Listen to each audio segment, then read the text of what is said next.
మేడారం జాతరకు వేగంగా ఏర్పాట్లు జరుగుతున్నాయి. భక్తుల కోసం 55 ఎకరాల్లో బేస్ క్యాంపుతో కూడిన బస్టాండ్ను ఏర్పాటు చేసింది ప్రభుత్వం.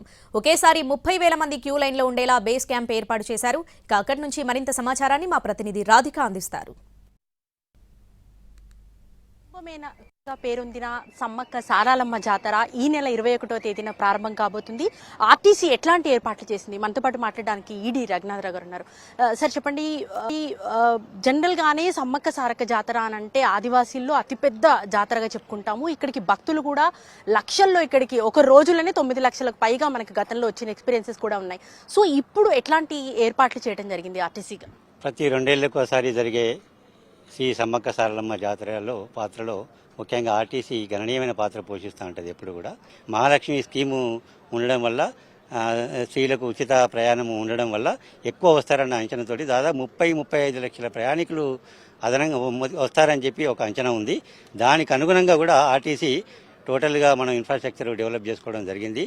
ఈ 51 సెంటర్లలో క్యూ రైలింగ్స్ కానీ తర్వాత ఫెసిలిటీస్ పెంచడం కాక ముఖ్యంగా మేడారంలో ఈ దాదాపు గతంలో 40 ఎకరాల్లో ఉండే ఒక టోటల్ మన బస్ స్టేషన్ని, టెంపరీ బస్ స్టేషన్ని ఇంకొక 15 ఎకరాలు ప్రభుత్వం యొక్క సహకారంతో పెంచుకొని 55 ఎకరాల్లో మనం ఒక గతంలో 42 క్యూ రైలింగ్స్ ఉన్నాయి కాస్త 50 క్యూ రైలింగ్స్ చేసుకొని, అట్లాగే బస్సెస్ పార్కింగ్ కొరకు కూడా అదనంగా ఏర్పాటు చేసుకొని, అంతేకాకుండా దాదాపుగా 15,000 మంది సిబ్బంది, అంటే దాదాపు సంస్థలో ఉన్న 3వ వంతు సంస్థ సిబ్బంది అంతా కూడా ఇక్కడే పనిచేస్తుంటాము.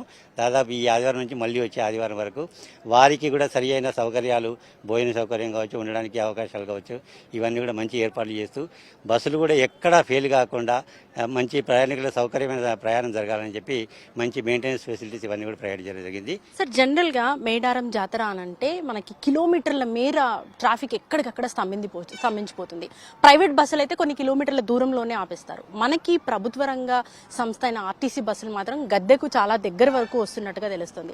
సో ఆ బస్సులకు సంబంధించిన వివరాలు ఏంటి, అండ్ ప్రయాణికులకు ఎట్లాంటి భరోసానిస్తారు గద్దె వరకు రావటానికి? ఒకటి ఏంటంటే, వరంగల్ నుంచి మేడారం వరకు కూడా ఈసారి రోడ్ ఇన్ఫ్రాస్ట్రక్చర్ అయితే బాగా ఉంది. జామ్ అయ్యే అవకాశాలు చాలా తక్కువ. ఒకటి.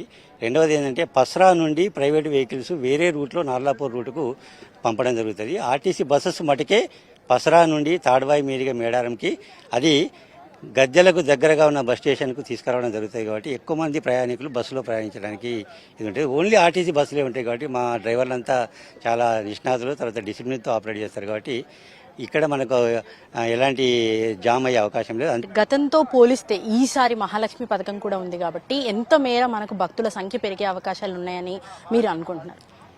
గతంలో 22లోది మేము గణనము తీసుకోవడం లేదు, ఎందుకంటే అప్పుడు ఉన్న పరిస్థితుల వల్ల. బట్ 20 అనేదాన్ని మేము ప్రామాణికంగా తీసుకున్నాము. అప్పుడు 19 లక్షల ప్రయాణికులు వచ్చారు. ఈసారి దాదాపుగా దానికి డబుల్, ఆల్మోస్ట్ 30-35 లక్షలు ఈసారి వస్తారని చెప్పి మా అంచనా ఉంది. ఎందుకంటే మేము చూస్తున్నాము, ఈ వేములవాడ కానీ తర్వాత యాదగిరిగుట్ట కానీ ఇట్లాంటి పుణ్యక్షేత్రాలకు ఈ మహాలక్ష్మి స్కీమ్ తర్వాత ప్రయాణికుల యొక్క ప్రయాణం పెరిగింది. గతంలో 100 పోయేది ఇది 200 పోతున్నారు. అంటే ఆల్మోస్ట్ 80%, 70% అలా పెరిగింది. కాబట్టి అదే అంచనాతోటి మేడారం జాతర కూడా అలాగే వస్తారని చెప్పి మేము ఈ మొత్తం అంటే జనరల్గా ఏ రీజన్స్ నుంచి మనకి ఎక్కువగా ఈ జాతరకు అటెండ్ అయ్యే అవకాశాలు ఉన్నాయి? మేము ప్లాన్ చేసిన 6,000 బస్సులో దాదాపు 3,000 బస్సులు వరంగల్ రీజన్ నుంచే ఉంటాయి. మిగతాయి నెక్స్ట్ ఎక్కువ వచ్చేది మన కరీంనగర్ రీజను, అంటే ఉమ్మడి కరీంనగర్ రీజన్ గురించి చెప్తున్నాను. సో ఇక్కడి ముఖ్యంగా హన్మకొండ, వరంగల్, కాజీపేట 3 పాయింట్లు మేజర్ పాయింట్స్. ఎందుకంటే వేరే స్టేట్స్ నుంచి వచ్చేవాళ్ళు కానీ వేరే రైలు ద్వారా వచ్చేవాళ్ళు కూడా కాజీపేట, వరంగల్లో దిగి